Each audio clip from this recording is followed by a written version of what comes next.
Hello readers, it's really good to see you again and thanks for watching. I'm Ruben Hepplethwaite and welcome back to Keep Reading. Now this is your channel for great book recommendations to read during the summer. If you're subscribed to the channel, great. If you're not already subscribed, then you can subscribe by clicking the Keep Reading logo in the bottom right hand corner of the screen. It should be about there. And you can do this at any time during the video. You can also subscribe by clicking the link in the description at the bottom of the video. Also, if you like the video, don't forget to hit the thumbs up and to share it with all of your friends.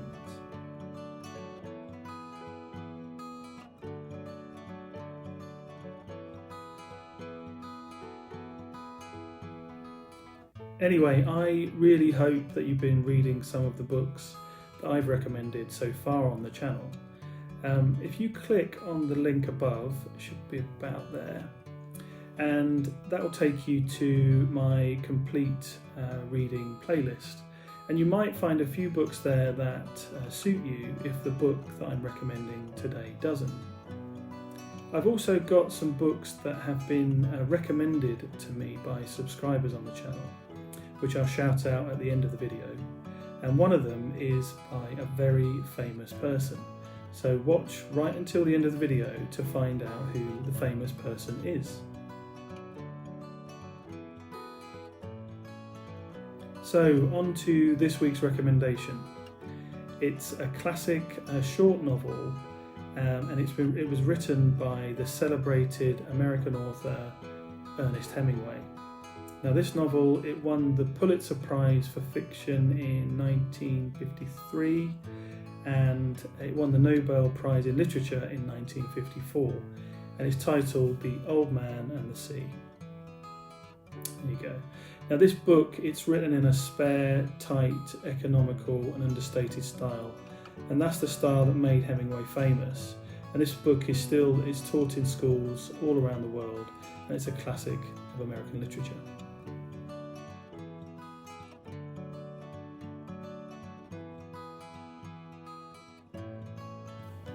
The Old Man and the Sea is a story of an epic struggle between Santiago, who is an old seasoned Cuban fisherman, and the greatest catch of his life, an 18-foot marlin. Now lately the sea has been really cruel to Santiago, and he's returned empty-handed for 84 days straight. This leads to his devoted apprentice Manolin reluctantly leaving the old man to fish in a more successful boat at the behest of his father. Now Santiago is a simple man and he lives as an outsider. He's mocked by most of the other fishermen in the village for his fruitless voyages, but Manolin, the boy, he cares for Santiago and shows him the respect that he feels he has earned.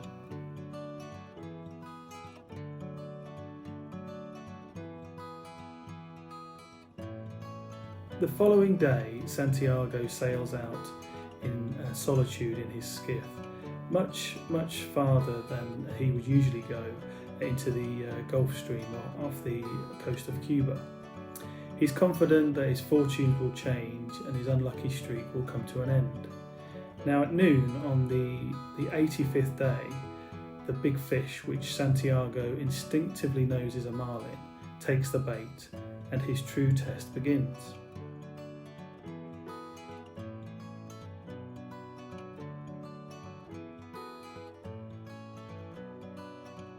The fish is very strong and Santiago can't pull it in. Instead, the fish begins to pull the boat, and the punishing 4-day struggle to land this huge fish and return home begins. The Old Man and the Sea is, this book is brilliant, and it's a beautiful tale about the anguish of man's challenge to the elements in which he lives. And it's also about man's place within nature. The story is awash with sea salt and sweat, with bait and beer of the Havana coast. But the old man and the big fish display exemplary qualities of pride, honour respect, bravery during their long battle. In this short book, Hemingway tells a fundamental truth. In a volatile world, through struggle, triumphs, loss and love and despair, what sustains us as human beings ultimately is hope.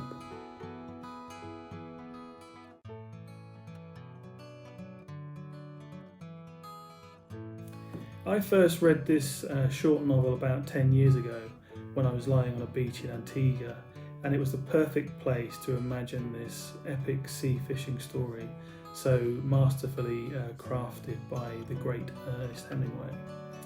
So my advice is buy this book as soon as possible, and if you can, read it on a beach somewhere with a cold beer.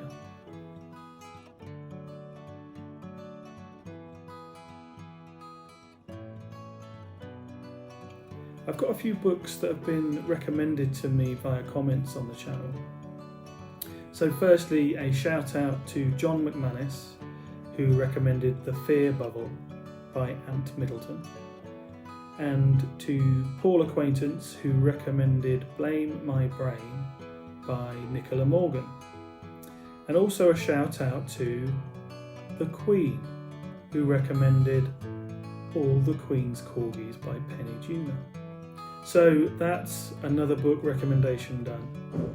Subscribe to the channel today for more great book recommendations by clicking on the Keep Reading logo at the end screen, or by clicking the link in the description at the bottom of the video.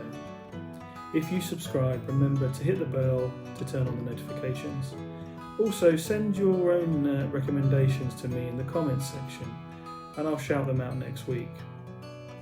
Also, don't forget to hit the thumbs up if you like the video and share it with all of your friends. I'll be back with another summertime recommendation next Thursday.